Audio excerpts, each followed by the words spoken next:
everyone, and welcome back to another episode of Dusty Trails and Drone Tales, where today we're at Fundy Woods Campground in St. Martin's, New Brunswick, home base for our riding season this summer. And before we get into summer riding season, I'd like to share with you what I do to get this old 2014 RZR 800 XC looking as good as new, and hope you enjoy the tips and tricks.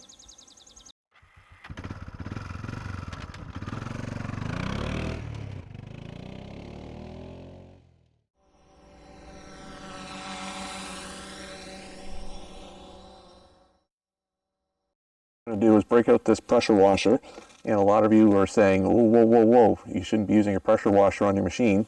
Well, what I did was I took the cheapest pressure washer I could find, fairly low pressure, and what I do is I use a 40-degree fan to try and spread out the water pressure so that I'm not getting water into gasket surfaces or CV boots or even electrical connections for that matter.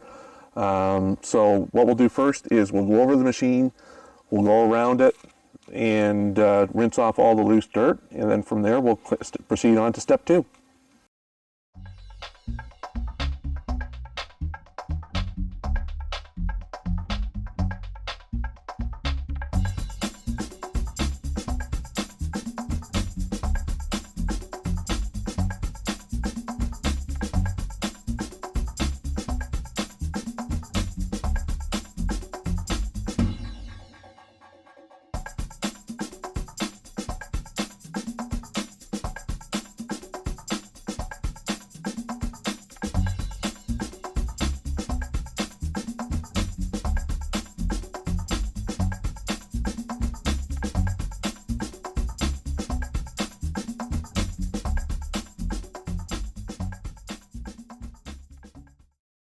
So now that we've got the first step done and we've pressure washed all the loose dirt off the machine, now we're going to mix up a batch of booty juice. So what booty juice is, it's a mixture of Zepp Purple Industrial Cleaner, Tide liquid laundry detergent, and water. So the formula that I'll put on the screen now is 20 ounces of the Zepp Purple Industrial Cleaner. So with 8 ounces to a cup, that's 2.5 cups. And 20 to 32 ounces of Tide liquid laundry detergent. So I tend to go with the 32 ounces. I find it stays on the surface a little bit longer and cleans a little bit better. So that would be 4 cups. That all gets mixed into a 1-gallon pump sprayer. And then what you do is after you get your Zepp degreaser in there and your Tide, it'll be about 1/8 to 1/4 full. And then you fill it up the rest of the way to the 1-gallon mark with water, and then you go ahead and use it like Frank's hot sauce and put that shit on everything. So we'll go inside now, and I'll fill this up with some water, and then we'll come back to the machine, and then I will spray it on all over the place. So now I've got everything mixed in the pump sprayer, and the pump sprayer all pumped up. So we've got the water, the Zepp degreaser, and the Tide in there. So I'm going to go around the whole machine, inside and out, and spray this on very liberally. What I do find is on a 2-seat RZR like this, I can get 2 uses out of a pump sprayer after going over everything. So let's spray it on. Let's open, make sure the tip is open.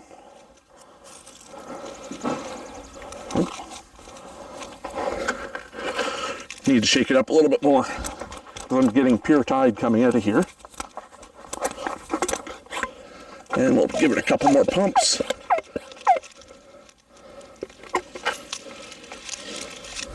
And there we go. Now we get a good stream of the entire mixture. So like I say, spray it on liberally all over everything. Now the instructions say that you just let it sit, let it do its thing, and you don't really need to scrub it. I tend to scrub it a little bit on the body just because I don't like the mud stains that it sometimes leaves behind. But on the undercarriage, it tends to do really well. Now, if you really wanted to get fancy, you could get some aluminum brightener, spray that on your differential housings, on your engine, just try and get some of that baked on mud off. I haven't done that yet, but it's on the to-do list. But just spray everything down liberally. Make sure you get everything. And then let it soak for about 5 to 10 minutes. And then you come back and then you rinse it all off.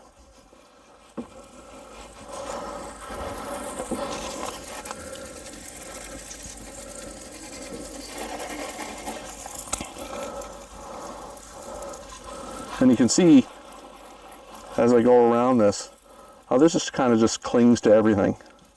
And that's the Tide in there for you.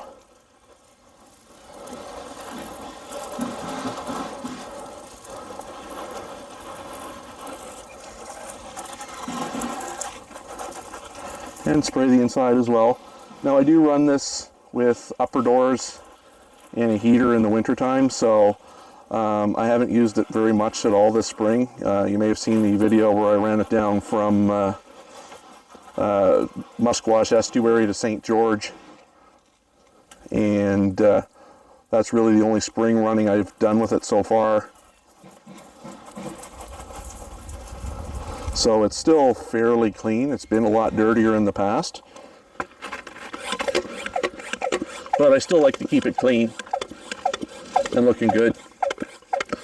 So once you get a little low on air in your pump sprayer, just pump it back up and go back to spraying again.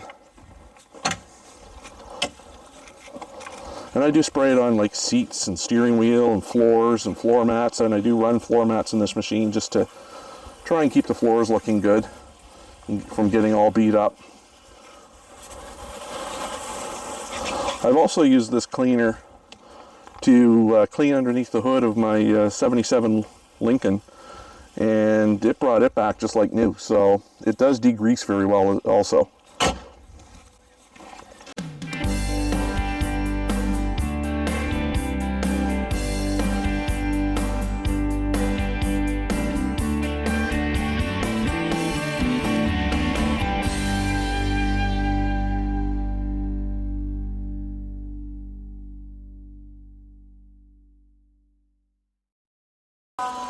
Now I do kind of have to work quickly today because it is a sunny day, and normally I'm doing this at home in my garage, so I don't want to really let this dry on the surface like you would with any other soap, just like if you're washing your car. So there, let it soak for a couple minutes, agitate the exterior with a brush a little bit, and then rinse it off.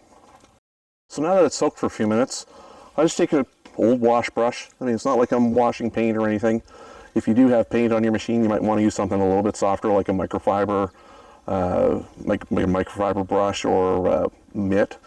But this seems to work well. It gets into places. And so what I'm going to do is I'm just going to go over the body now and just agitate the booty juice a bit, just to really work it into those stains, and then we'll rinse everything off. So I just take the wet brush and just wash it like I would a car. And thankfully we're starting to get some cloud cover here now. So this is good. I don't have to work as quickly.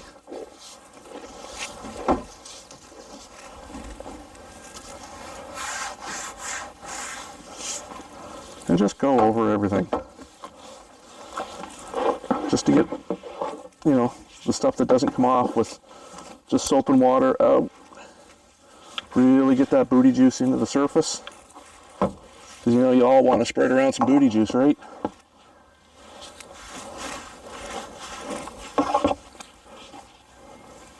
Now, booty juice is a formula that was developed by an ATV person. I believe he sells parts and whatnot in the States. And his name is Alan Boutte. Hence the name booty juice.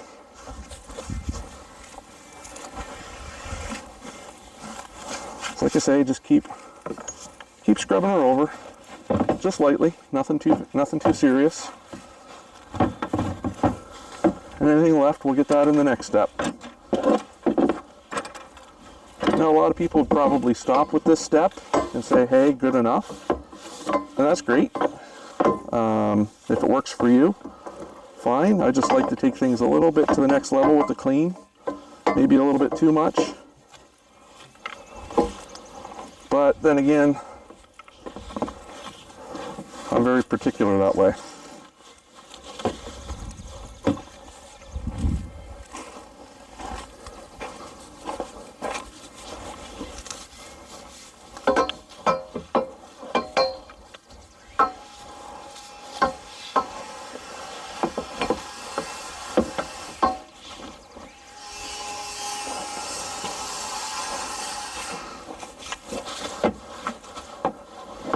Now I've also found too that you know, I've been using Booty Juice now for about 3 years, and we all know that red is very quick to fade, and I find the graphics are still staying in great shape with it.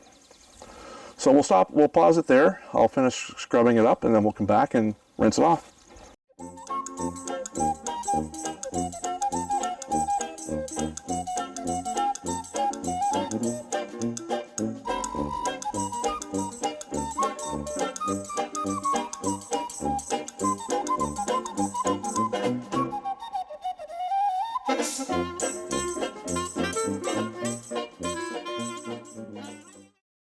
There, so we got the Booty Juice all rinsed off, and a lot of people would say, wow, that looks pretty good, why don't you just stop there?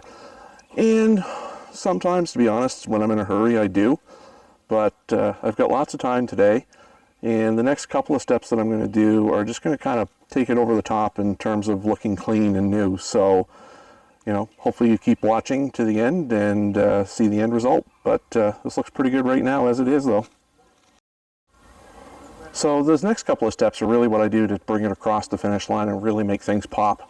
The first thing I'm going to do is bring out the Chemical Guys Tough Mudder, and I'm in no way compensated by these folks or Mr. Booty for the Booty Juice. It's just products that I've found that I like using. What I really like about the Tough Mudder is that there's an additive in the soap, so that when you rinse it off, it leaves a protective coating behind.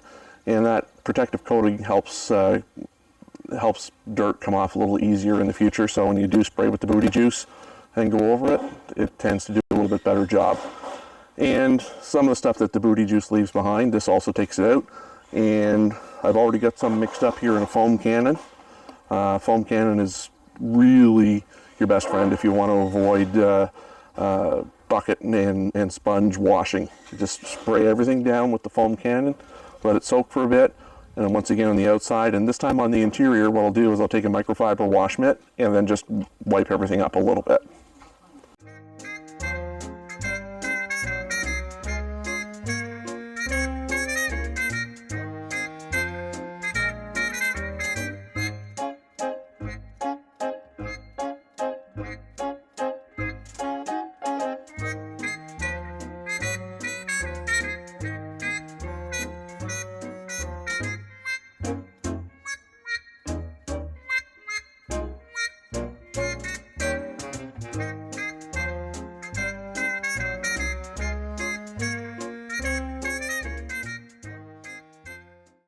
Done with the washing, so we can put the pressure washer away, maybe later. So now I'm not a fan of water spots just by letting things air dry, so I'm going to take one of these absorbers. You can get them at Canadian Tire or Walmart.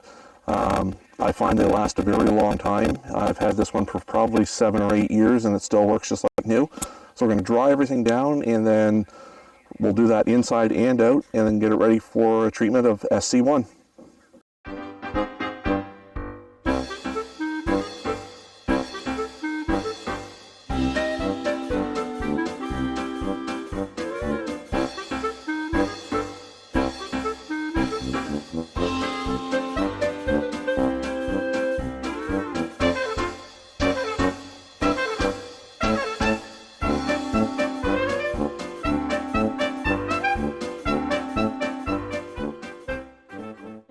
Okay, now everything is washed, chamoised off, dried. I'm going to do my last step, part A and part B. Once again, time for more Frank's hot sauce, and by that I mean spray this shit on everything, and it's really going to bring back in the shine to the machine, make a lot of the blacks look deeper, and really make things look new. Now that's the part A. Part B you can skip. I don't. After I let it sit on the machine for a bit, I go back over the body and the interior with a microfiber towel just to wipe off any excess spray. If you like that greasy, heavy Armor All look, you can stop at this step, part A. But I do part B just because I don't like that greasy look. I like a nice, natural, deep finish. So let's spray this shit on everything. We'll let it soak in for a few minutes and then go back over it with a microfiber, and then we will show you the end results.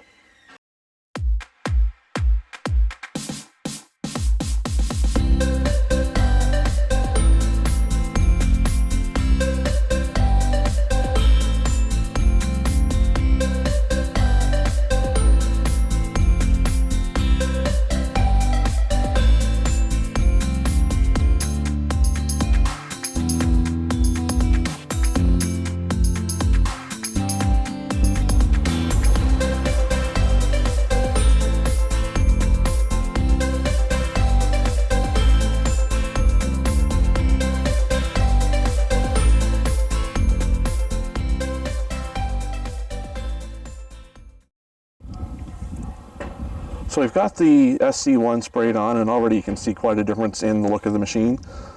It's quite shiny and greasy looking. So what I'm going to do now is I'm just going to take an old microfiber dishcloth, or you can even use a towel or anything you've got laying around the garage.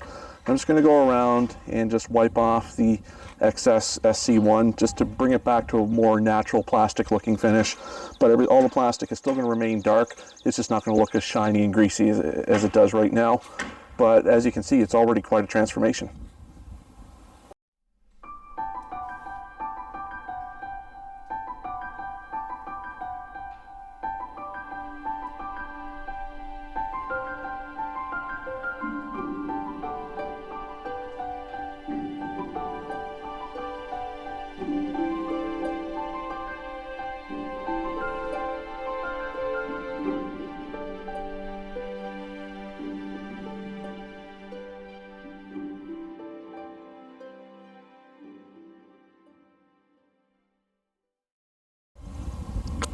So there you have it, ladies and gentlemen. The cleanup of the razor is complete. Let's take a walk around and see the end result.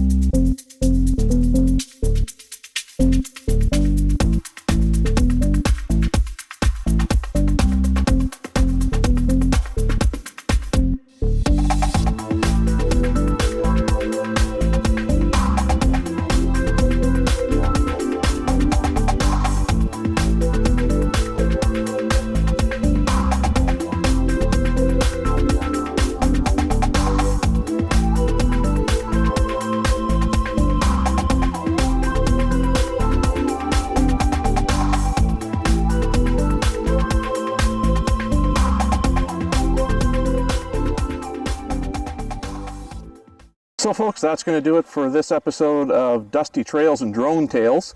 Now you're probably wondering whatever happened to Dan the Lincoln Man. So we decided to rename the channel to be more in line with the content that we aim to provide you with.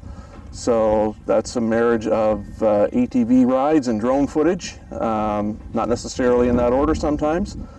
But we hope that you liked what you saw today, and hope that you found this video informative and how we made this razor look pretty good again.